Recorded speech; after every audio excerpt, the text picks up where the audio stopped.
hapus kucing. Dah. Dia pakai baju warna hitam ya? Oh iya dong. Padahal tadi dia tuh pakai baju warna hitam tahu sumpah. Ya, Dia tuh pakai baju warna hitam. lupa warna Sudah kesukaan jadi. kita warna hitam. Kurang ke sini. Dah. Biasa gua. Assalamualaikum warahmatullahi wabarakatuh. Selamat pagi, siang, sore, malam, dimanapun dan kapanpun teman-teman berada yang lagi nonton video ini. Balik lagi ke konten bacot gua. Dan pada kali ini gue menghadirkan dua pemantik. Apa ya? Narasumber atau pemantik sih? Pemantik. Narasumber lah ya. Narasumber lah ya. Kalau pemantik nggak enak banget momennya. Kalau yang paling sebelah kanan mungkin udah pernah nonton di video gue sebelumnya, namanya Baput, Saikum Bebasi Kutat. Nah, kalau yang sebelah tengah mau gue itu sendiri. Oke. Nah, ini panggil aja Amel. Kita biasa manggilnya Lord Amel. Kader HMI juga. Balik lagi emang narasumber gue mah gak jauh-jauh dari circle anak HMI. Karena menurut gue anak HMI tuh di circle gue udah cukup OP gitu kalau buat dijadiin narasumber. Nah, Kak Amel ini, Lord Amel ini salah satu pengurus juga di Kohati cabang Ciputat. Nah gitu, jadi nggak kaget ya kalau misalkan isu yang dibahas kali ini cukup relevan dengan secara kelembagaan kita. Atau mungkin gue ngebagi kenapa narasumber gue laki-laki dan perempuan, karena itu biar balance juga. Karena ngebahas isu ini harus berimbang pastinya, berimbang dari perspektif gender dan juga perspektif kelembagaannya juga harus objektif. Itu yang pengen gue tekankan di sini. Sesuai judul yang ada tertera di bawah ini, kita ngebahas tentang pro kontranya tentang isu child free. Gitu. child free. Lagi booming ya, apalagi semenjak di blow up sama kita Saf juga ya selaku influencer juga gitu kan. Itu kan jalan hidup orang. Oh udah ya, kita punya suami. Masa makanya dia menggaulkan child free itu karena dia punya suami. Oh gitu ya? Suaminya mendukung juga. Oh itu sekedar itu semacam fun fact. Karena gue emang jujur gue nggak terlalu ngikutin sosok kita Saf ini juga, tapi gue tahu beberapa konten pemikirannya sering blow up juga di explore sosial media gitu loh. Gitu. Nah, perihal child free pasti ini menurut gue ya, ini adalah sebuah istilah yang cukup baru, istilah non akademis yang cukup baru di lingkungan sosial kita terutama di Indonesia. Benar nggak sih? Betul. Tapi konsepnya bisa dibilang udah lama. Iya. Tapi sebelum kita ngoceh lebih lanjut dan gue bakalan ngadirin pertanyaan-pertanyaan buat kakak-kakak sekalian, gue mau make sure dulu, kalau misalkan ada sebuah tesis ini adalah child free, maka ada antitesisnya dong, antitesanya dong. Iya. Pasti apa ada. sebutannya? Sebutnya pro child ya. Pro child. Tapi itu nggak baku lah ya? Nggak baku. Oke, berarti kita ngomongin pro kontra, berarti antara child free bukan dengan anti child free ya, tapi sebutannya lebih kepada pro child. Gitu, karena arus mainstreamnya, stereotipnya, paradigmanya adalah ketika lu nikah, lu pasti udah punya anak, bener nggak sih? Iya. Kita berangkat dari narasi kayak gitu. Nah, menyoal persoalan yang terjadi yang viral belakangan ini, maka gue pengen nanya ke siapa dulu nih enaknya? Sweet. Bapak jarinya jangan kayak Meriam. Itu Meriam yang itu. Oh. From the middle. Iya benar. Oke. Perspektif Ladies first. Call her Lord. Ladies first. Gimana menurut Kamel menyoal ini? Oke, sebelumnya gue tau apa mau nih. Saya santai aja, jadi ini bukan forum kajian. Ana, bukan webinar. Oke. Ya kalau menurut gue ya terkait dengan child free ini sebenarnya bukan konsep atau tren yang baru banget sih. Ini tuh sebenarnya udah jadi semacam kultur yang orang tuh udah tahu hal ini biasa terjadi di negara-negara barat, contohnya Eropa. Nah, kenapa baru di blow up sekarang? Menurut gue sih karena siapa yang menyampaikannya, dan harusnya pemikiran seperti ini better di keep in your mind aja, karena semua orang pasti menurut gue walaupun mereka nggak show off juga seperti kita, mereka juga mungkin punya pemikiran yang sama tapi mereka nggak berani untuk speak up gitu loh, karena takut respon sosial lingkungan mereka terutama keluarga terdekat tidak setuju dengan hal itu gitu loh. Dan menurut gue itu merupakan hak pribadinya dia jika memang memutuskan untuk child free atau semacamnya atau bahkan pro child. Tapi maksud gue adalah konteks di sini karena si Gita ini kan kenapa bisa viral ya, gue lebih ke coba menarik dulu asal mula kenapa Child Free ini bisa ke blow up itu karena siapa yang menyampaikan. Gita Savitri ini kan influencer pertama, dan kedua dia punya followers yang terbilang usianya tuh remaja menuju dewasa, dan itu merupakan usia-usia yang mereka tuh menerima banyak ilmu dan asupan-asupan dari lingkungan sekitarnya. Dan kenapa dia jadi banyak dikecam, dikhawatirkan followersnya ini yang tingkat keilmuannya belum bisa mencapai seperti si Gita ini, malah menelan konsep itu mentah-mentah dan menganggap bahwa itu hal yang ya semua orang bisa menerapkan, itu fine-fine aja, orang kayak Gita aja role model gue bisa kok, berarti gue juga mungkin bisa gitu loh, karena mereka menganggap Gita Savitri adalah influencer yang role model mereka yang positive vibes menurut mereka.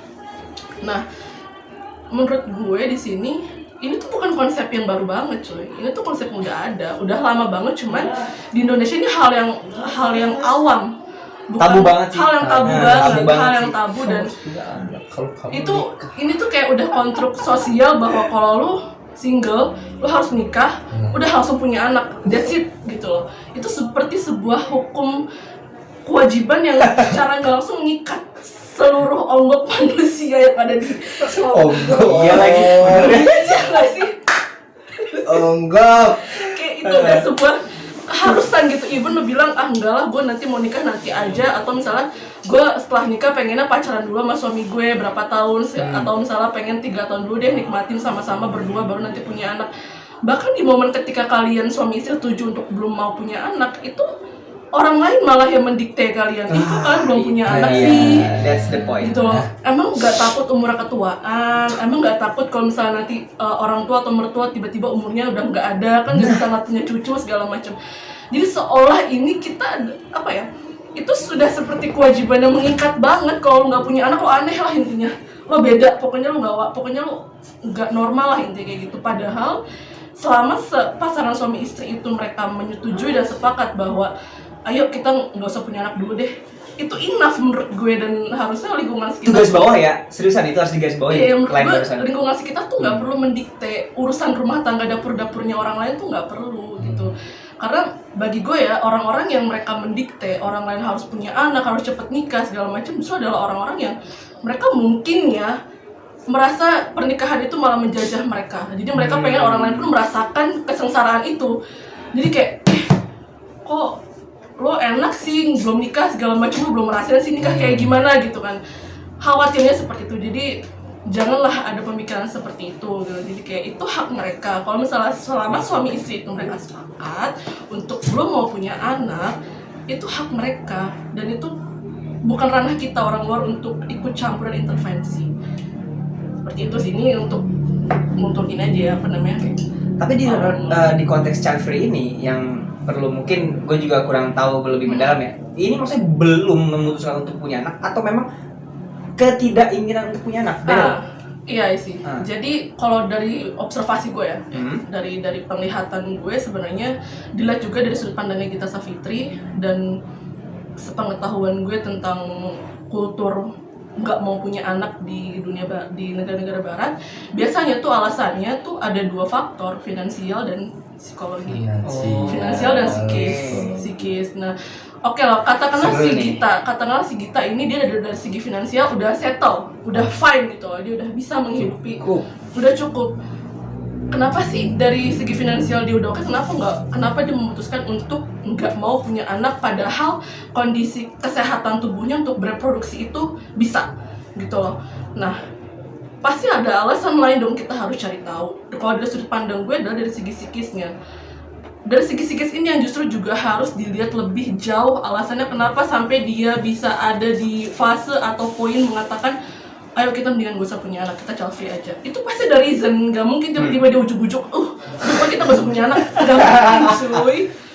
Kalau kagak pakai pertimbangan, menurut gue itu yang makin gak logis sih. Iya, itu makin gak logis. Pasti mereka berdua ini kan bukan tipikal yang orang nggak berpendidikan. Mereka tuh tipikal justru mereka karena orang yang mereka belajar dari berbagai macam proses pendidikan dan pengalaman sampai ada di fase di mana mereka merasa bahwa oke, kita child free aja. Dan itu kesepakatan bersama. Itu pasti mereka melalui proses panjang untuk diskusi. Gua rasa si Gita ini dari pandangan gua mungkin dari segi psikisnya sih, lebih ke dari segi psikis. Nggak pernah tahu apa mungkin ada pengalaman masa lalu dari lingkungannya dia sampai akhirnya mendorong dia untuk takut punya anak gitu loh. Karena menurut gue psikis perempuan itu sangat rentan ketika mereka mempersiapkan untuk punya anak. Dan itu yang kadang laki-laki tuh kurang paham. Iya lagi ya. Kayak gitu. Jadi Gue ngebayanginnya, gue nggak paham sih, tapi kayak kebayang horor juga, jadi sunat aja ngeri anjir. iya, apalagi perempuan yang mereka mungkin pernah struggle untuk diet sampai Wah. akhirnya ketika melahirkan kan mereka harus merelakan tubuhnya Iya, lebar, akhirnya harus Stretch menyusui, stretch mark segala macam. Itu merupakan secara nggak langsung nightmare untuk perempuan. Sebenarnya bukan karena mereka takut dirinya seperti itu, tapi mereka takut pandangan orang lain terhadap tubuh mereka ketika berubah setelah melahirkan. Dan kita juga nggak bisa menyalahkan si perempuan jika mereka memilih untuk tidak punya anak karena alasan itu, hal seperti itu gitu. Jika memang itu membuat mereka nyaman dan mereka merasa gue nggak mau punya anak karena gue nggak mau tubuh gue melar dan akhirnya malah dipandang sama orang, ih kok lu gendutan, ih kok lu ada stretch mark, emangnya lu nggak perawatan, emangnya lu pas lagi hamil atau pas melahirkan emang lu nggak ke dokter atau segala macam. Hal-hal seperti itu yang orang tuh terlalu mudah untuk menjustifikasi tanpa melihat proses. Si perempuan itu struggle loh. Gue aja untuk merelakan tubuh gue diisi oleh manusia dalam perut gue aja, itu gue perlu mewaraskan otak gue siap nggak ya, gue layak nggak ya jadi ibu, gue sebenarnya pantas nggak ya. Itu adalah hal-hal yang perempuan tuh wajar untuk menghadapi itu. Dan laki-laki kadang mereka nggak paham, mereka hanya bilang, mereka hanya bisa melihat ya tugasnya sebagai perempuan, lu punya anak, lu mengandung anak gue ngasih lo kebutuhan apapun yang lo butuhkan selama hamil. Tapi Kayak investasi jatuhnya. Iya, investasi laki-laki kadang lupa bahwa perempuan tuh bukan cuma butuh finansial, mereka juga butuh asupan psikis, batinnya mereka juga perlu diisi sama laki-laki. Dan memang setahu gue ya kebanyakan kalau lu pranikah atau persiapan untuk punya anak, biasanya dokter-dokter kandungan mereka menyarankan untuk ada ini loh, konsultasi suami istri sebelum punya anak. Jadi kerap juga ada kok sekarang pelayanannya banyak ya, udah mulai terbuka gitu. Suami istri harus terbuka dan saling mendiskusikan. Kayak misalnya laki-laki ini harus memahami maunya istri ketika mereka lagi hamil atau mereka menjelang mau hamil. Tolong dampingi istri ini secara batiniahnya, secara psikisnya, karena itu sangat rentan menurut gue. Mereka sebelum punya anak aja, apalagi mereka yang punya penyakit mental ya, diagnosis penyakit mental, itu mereka untuk bisa mewaraskan otak mereka aja kadang mereka butuh struggle, apalagi mereka mempersiapkan diri untuk mengandung manusia di dalam perut mereka gitu loh. Jadi mereka aja kadang mempertanyakan kelayakan diri mereka di dunia ini, apalagi mereka punya mental illness ya? Iya, apalagi mereka harus diberi tanggung jawab untuk punya anak, hal seperti itu. Jadi maksud gue, kalau dari segi perspektifnya si Gita, gue mencoba lihat deeper dari segi psikologisnya. Dan menurut gue ya, sepenglihatan gue, mungkin dia tuh ada pengalaman trauma tertentu yang akhirnya mendorong dia untuk memutuskan kayak kita better nggak usah punya anak. Dan mungkin dia melihat lingkungan sekitarnya kebanyakan, walaupun gak semua ya, tapi gue gak bisa mendeklar semuanya sama, itu gagal untuk mengurus anak, yang akhirnya tuh anak itu useless, bukan useless, enggak ada anak yang useless, tapi mungkin ya circle terdekatnya atau mungkin teman-temannya dia melihat bahwa mereka punya anak kok jadi anak yang gak dididik dengan baik gitu loh. Mereka kok punya anak banyak tapi kok gak ada yang bisa menghasilkan anak yang berkualitas segala macam itu, yang akhirnya malah menambah populasi, beban moral, nah seperti dan itu, beban negara. Nah jadi konklusi itu yang kemudian dia tarik dan dari pengalamannya itulah kemudian dia ada fase di mana menyatakan udah kita nggak usah punya anak. Atau mungkin ini pendapat gue ya, dia mungkin punya anger issue atau isu-isu yang lain dalam dirinya dia berkaitan dengan psikologi. Karena gue pribadi pun kalau misalnya lu tanya, mungkin juga nanti gue akan melakukan proses yang sama dengan kita ya, kayak gue belum mau punya anak dulu karena gue ngerasa gue punya anger issue. Jadi gue mungkin ketika nanti gue punya anak, gue harus konsultasi dulu ke psikolog karena gue merasa gue ada permasalahan dengan kontrol emosi.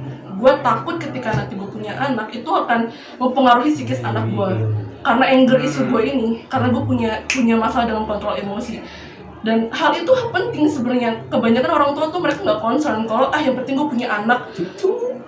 Akhirnya ketika mereka punya masalah finansial, masalah keluarga, itu dilampiasinnya ke anak. Karena anak itu Sering sih. Karena ya balik lagi kadang orang tua menjadikan anak itu investasi masa depan. Mereka itu tuh nggak sih generasi sandwich. generasi sandwich. Jadi saling Apa sih generasi sandwich lagi? itu generasi sandwich itu Sebutannya? nggak sih? Itu Slang word ya? Sandwich itu kayak generasi yang mereka sengaja punya anak supaya bisa bergantung kepada anaknya. Iya. Jadi Oh. semakin banyak anak, semakin banyak investasi ketika masa tua. Seperti itu. Jadi mereka bergantung hidup mereka tuh ya gue pokoknya lu ganti apa yang udah gue investasikan kalau lu Gila, sampai anjir. dewasa dengan lu merawat gue sampai gue tua dan mati. Padahal Itu kan generasi. sebenarnya anak juga nggak minta dilahirin. Anak nggak pernah milih untuk dilahirkan dari orang tua seperti apa. Itu makanya maksud gue nggak bisa menjustifikasi pendapatnya Gita ini salah karena kalau kita lihat lebih dalam mungkin ada faktor psikologisnya dan hal seperti itu yang mungkin jadi pertimbangan dia karena dia khawatir ketika dia punya anak akan hanya menjadikan anak tuh sebagai pelampiasan masalah orang dewasa lah yang harusnya nih anak nih mereka nggak berhak dilakukan seperti itu kayak gitu sih bang. Oke. Untuk pembuka. Beban moral. Itu prolognya bahkan udah menyinggung 2 SKS yang pengen gue tanya selanjutnya. Gue bongkar tor lagi nih. Oke. Tapi gue langsung ke lu Put. Abang. Karena walaupun BPL nggak secara concern di isu-isu tentang feminisme pastinya, gender dan lain sebagainya, isu keperempuanan, tapi gue ngeliat Bapu di sini bukan sebagai sekom BPL nih kali ini nih, tapi sebagai anak tafsir. Kita Makanya butuh- karena butuh. ini kita menyoal tentang child free dan orang-orang yang meresponnya nih adalah orang-orang yang berbackground agamis. Apalagi dengan statement-statement tentang sunatullah, lu keniscayaan. Ini adalah semacam Fitrah manusia. Padahal fitrah kita udah bahas mungkin di HMI ada di NDP bab 2 tentang fitrah manusia yang Arum 30 misalkan. Tapi gue pengen lu beda ini dengan hasil kajian lu lah gitu sebagai anak tafsir. Oh. Dia di sini kalau di akun yang gue jadiin variable objek di sini itu Al-Baqarah ayat 187 tuh. Bawa-bawa al-walad ya kan sih. Gimana menurut lu? Gua ada ayat Al-Quran lain di samping dari Al-Baqarah ayat 187. Lu keluar frame geblek. Iya. Gue keluar frame. Nah, Oke. hmm. Satu hal yang paling gue nggak suka ketika seseorang itu melegitimasi suatu pandangan dengan agama. Itu menurut gue hal terbangsat ya, capek-capek gitu Nabi Muhammad berjuang dari Mekah ke Madinah. Satu, itu bukan cuman buat mengajarkan hijrah dan menutup muka aja. Yes. Bukan cuman mengajarkan bagaimana berjenggot yang baik, bagaimana jidatmu bisa berwarna, dan bagaimana Anda bisa menutup dari bawah kelopak mata sampai bawah. Enggak. Hijrahnya Nabi Muhammad itu untuk menyebarkan dakwah, bukan tentang masalah pakaian aja. Dan kalau misalkan teman-teman kilas balik lagi, ada ayat yang menurut saya sekali lagi berhubungan dengan yang sedang dibahas ini, child free. Ingat, child free ya, bukan contra child. Kalau kontra child, ya dari awal penciptaan gak akan ada narasi al-walad atau narasi-narasi Arab yang berbicara tentang anak di dalam firman-firman Tuhan. Mulai dari diturunkannya suhuf sampai sekarang, kitab yang terakhir itu Al-Quran gak bakal ada kalau misalkan kontra child. Dan satu lagi, ketika teman-teman melihat ada narasi anak di dalam Al-Quran, itu gak jauh-jauh dari keindahan harta perempuan baru nih anak. Teman-teman bisa lihat di Al-Kahfi, zina talaha linabluwakum, itu pasti zina. Maksud saya zina ini dalam artian perhiasan dunia. Di situ di dalamnya ada perempuan dan ada anak. Selalu dijadikan bahan-bahan dari pemanis mata lah ya. Iya lagi. Iya benar-benar. Tersier gitu gak sih? Enggak. Iya ya, tersier dong. Pemanis mata. Karena memang pada awalnya Quran itu diturunkan sekali lagi untuk masyarakat Arab yang mereka hanya melahirkan dan mendewasakan anak laki-laki untuk berperang, bukan anak perempuan. Nah, itu kita balik lagi. Sedangkan ayat yang saya ingin gunakan di sini bukan Al-Baqarah dan bukan hanya narasi al-waladnya saja. Bahkan bisa cukup menjelaskan dari Al-Baqarah ayat 187. Teman-teman bisa lihat di Al-Baqarah ayat 233 dan Al-Imran ayat 14. Di Al-Baqarah ayat 233 di situ mengatakan bahwa jangan sampai anak-anakmu ini nih ketika melahirkan itu menyusahkan bapak dan ibu. Nah, Wah, that's the point. itu Oke. masuk ke konklusi juga loh itu. Tapi jangan, sebelum kita mengkaji anak-anaknya, kita kaji dulu orang tuanya. Mesti hal-hal genetis dan psikis yang tadi disebutin sama Kak Amel itu memiliki pengaruh yang cukup besar dalam hidup manusia. Konstruk paling utama dalam hidup manusia itu psikis dan biologis, karena memang ya yang terlihat itu. Secara empirik kita melihat konstruk biologis, dan secara rasio maupun secara intuitif kita melihat aspek psikologis. Jadi kita nggak serta-merta menyalahkan apa yang Tuhan firmankan dalam Al-Baqarah ayat 233, kembali lagi kepada orang tuanya. Kalau memang orang tuanya belum siap dalam artian secara finansial yang kayak tadi disinggung oleh Kak Amel, lebih baik dipertimbangkan terlebih dahulu. Karena baik memiliki ataupun tidak memiliki keturunan, saya sebut keturunan ya, bukan anak. Karena kalau saya sebut anak, kesannya itu terlalu konstruk biologis dan kasar. Anak itu sifat menurut gue, bukan cuma sekedar konstruk biologis. Misal kekanak-kanakan padahal umurnya udah 50. That's it. Saya bilang keturunan, entah itu wujudnya manusia atau bukan manusia. Oke. Dan bahkan juga ketika kita mengkaji soal anak ini, kalau memang dari orang tuanya belum sepakat, belum siap, bukan cuma secara finansial aja, karena jangka panjang. Lu bukan cuma mau mikirin pertama biaya persalinan itu nggak sederhana. Mungkin dari sudut pandang medis, perempuan ketika melahirkan itu ada berapa puluh tulang, bahkan saraf di dalam tubuhnya itu yang rasanya mau putus. Bener banget. Semi dari melahirkan sebelumnya itu menstruasi yang parah banget. Ini yang kadang nih kaum Adam Enggak. itu nggak ngerti. Paham sih. Oke, dari konstruk biologis perempuan, dari reproduksinya itu yang paling rumit. Kok lu bisa tahu sih Bang dari mana? Gue belajar dari mak gue, beliau spesialis kelamin dan kulit. Gue belajar dari kakak gue juga, dan dia beliau spesialis kelamin dan kulit. Ditambah gue baca buku dari Kemenkes tentang perempuan dan anak. Itu rujukan gue kalau misalkan lu sotoy Bang, enggak, lu tanya ke teman perempuan lo. Valid ya. Atau kalau lo punya cewek, lo tanya, yang mens sakit nggak? Bohong kalau lo nggak dibilang sakit. Lo tanya lagi, ibu melahirkan sakit nggak? Mau melahirkan? Kalau nggak sakit nggak bakal ada satupun ibu yang teriak kalau melahirkan. Masa kayak boker? Enggak juga. Boker tuh, plung, udah kelar. Boker aja enggak apa sakit ini. Itu kita melahirkan kehidupan yang baru. Karena ketika lu ingin memiliki keturunan atau lu mau pro child bahasanya ya, lu harus siap menanggung hidup-hidup yang lain. Dalam artian lu siap baik sebagai suami dan sebagai istri, keduanya itu harus siap untuk membagi kehidupannya kepada orang yang sudah dia turunkan. Bukan cuman menurunkan finansial aja, finansial itu masih bisa dicari, cuman kalau kasih sayang dan aspek-aspek psikis yang lain itu susah. Dan kalau dari sebelum memiliki anak lu belum siap, menurut gua ya mohon maaf nih, sekalipun mertua lu minta banget punya keturunan tapi ternyata yang ditimang-timang itu jadi bajingan, pasti orang tua lu bakal nolak, dan mertua lu bakal bilang pasti orang tuanya ini yang salah. Anaknya nanti pas sudah gede baru dibilang, mama kamu tuh dulu gini, bapak kamu tuh dulu kayak gini. Jadi siapa yang terlebih dahulu harus memperbaiki diri? Orang tuanya dulu. Sebelum jauh kita jadi orang tua, kita dulu sebagai nih anak. Terus sebagai as a person yang belum getting married, dipertimbangin dulu. Jadi nggak serta-merta kalian itu mengakad, ya membahagiakan Rasulullah. Sorry itu saya secara empirik dan liberalitas pemikiran gua, Rasulullah udah nggak ada. Oke, benar karena beliau sudah wafat. Tapi nilai-nilai dari kehidupannya yang masih hidup, bukan untuk membahagiakan Rasulullah aja, tapi tentang bagaimana Anda bisa menghidupkan nilai-nilai yang sudah Rasulullah tanamkan di dalam diri setiap manusia. Karena Rasul itu diturunin bukan cuma buat orang Islam, dan bukan cuma buat orang yang mempertentangkan tentang memiliki anak atau tidak, tapi semuanya.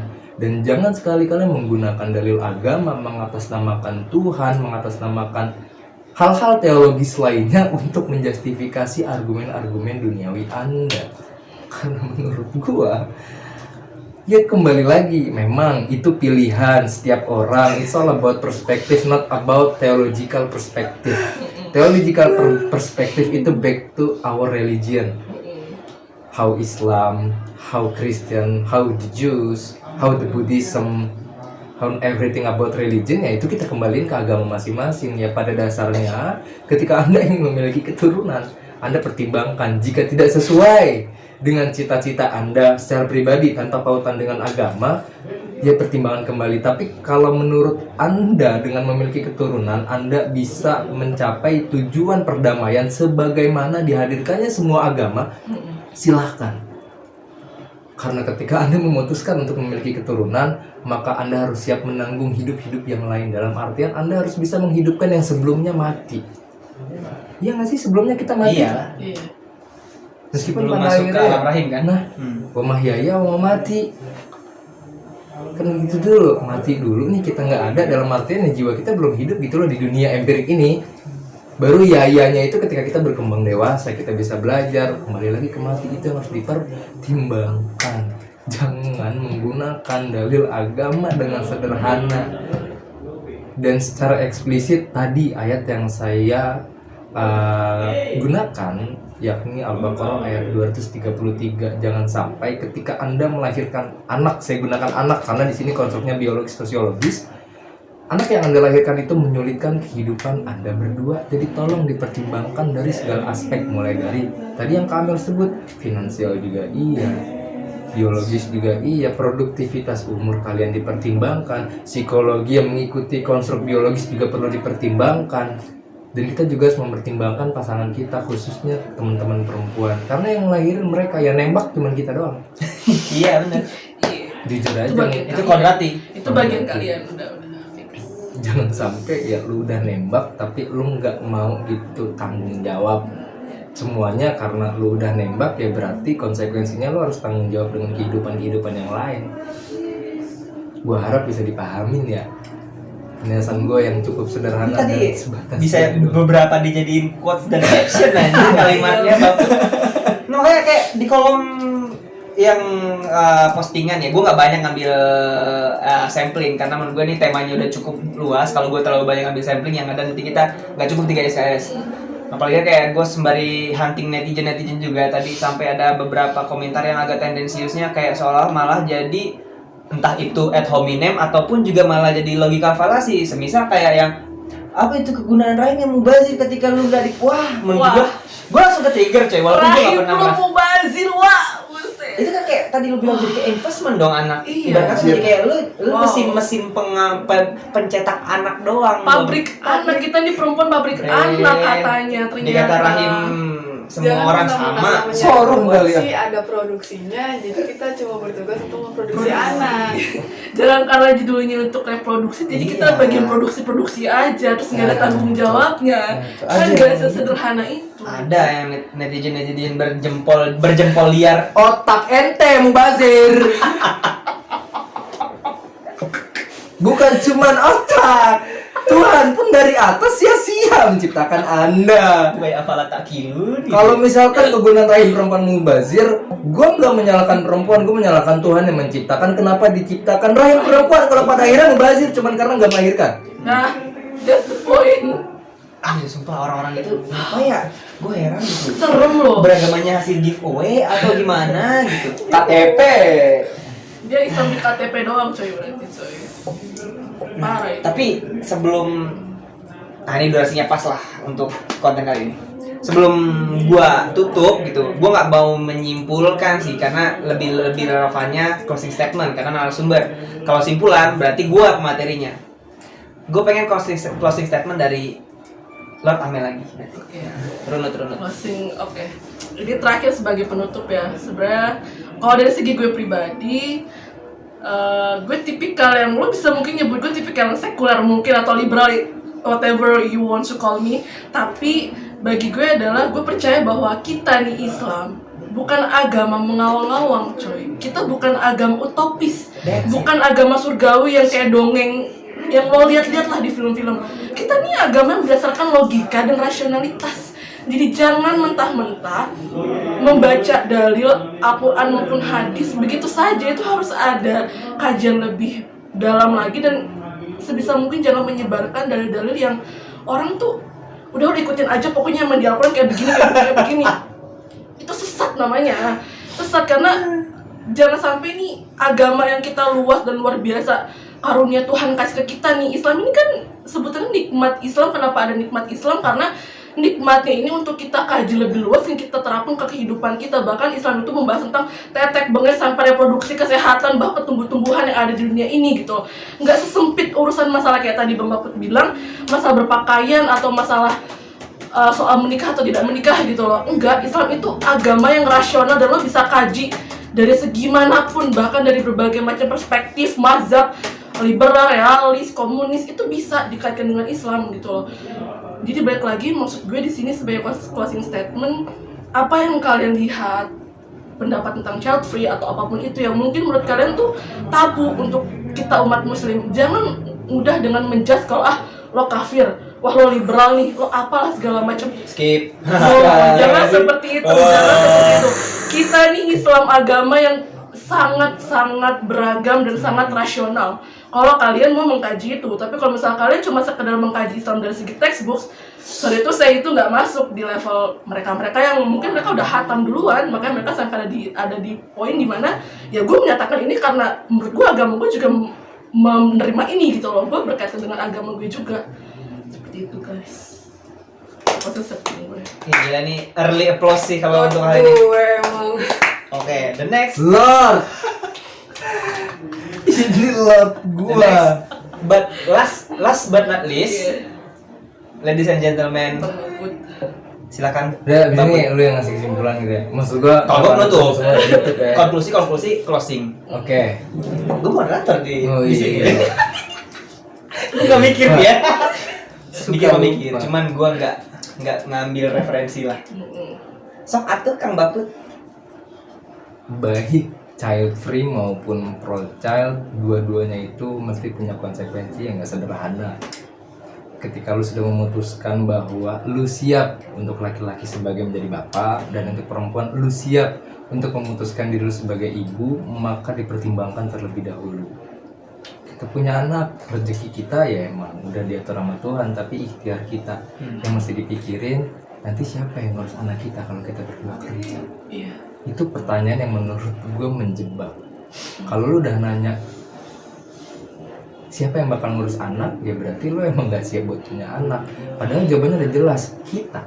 Karena kita yang melahirkan. Siapa yang ngurus anak? Ya kita. Kalau misalkan kita nggak sempet karena waktu kita sempit, kasih ke orang yang begitu berharap supaya kita memiliki anak. Siapa? Orang tua kita kah? Mertua kita kah? Jadi nggak ada yang sederhana. Dan satu hal, Islam itu sempurna dan tolong banget hal-hal yang general dan yang perfect di dalam Al-Quran itu jangan sampai dipersempit Iya, itu poinnya. dengan argumen-argumen yang menurut gua syarat akan subjektivitas pemikiran. Saran gue itu sih, kita ini udah sempurna, tapi tolong jangan direndahkan dengan pemikiran manusia. That's it. Betul. Aduh. Anyways, udah. Saran gue kasihan Nabi Muhammad.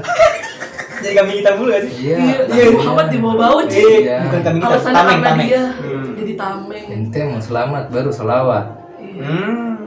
Wallahi. Sumpah, bahkan kayak lebih tepatnya kayak sorry itu saya kayak jabal ya gak sih? Iya, kalau butuh doang. Tuh kan Nabi Muhammad disebut kalau lagi butuh. Lagi butuh Sumpah, doang. itu miris banget sih. Kayak lagi pengen, kayak lagi ada sesuatu. Kalau lagi ada hajat sholawat yang Ah, banyak, gitu. baru Lagi ingat. ada mau aja lu. Aduh. Jangan kayak gitu. Coba lagi zina, lagi maksiat, kagak itu sholawat itu orang. Kayak gini nih, nggak ada loh yang salawat. Ingat. Aduh. Makanya Assalamualaikum.